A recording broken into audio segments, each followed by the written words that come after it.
কেউ যদি তোমারে বলে যে আমি সব জানি, তুমি 2 আঙ্গুল দেখিয়ে বলো তুমি কিচ্ছু জানো না। তোমার শিখার অনেক বাকি।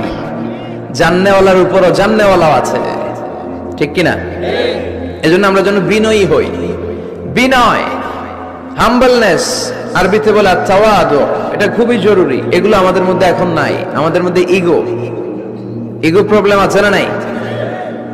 অহংকার, জেলাসি, অ্যারোগ্যান্স, এগুলো থেকে সম্মানিত ভাইয়ের আমাদেরকে বেরিয়ে আসতে হবে। দেখবেন সমাজে যারা খুবই হাম্বল, বিনয়ী, তাদেরকে সবাই পছন্দ করে না? আর অহংকারীদের কেউ পছন্দ করে না। সামনে সালাম দেয়, পিছনে গালি দেয়। কথা বলেন? এজন্য অহংকারী হবেন না, বিনয়ী হবেন।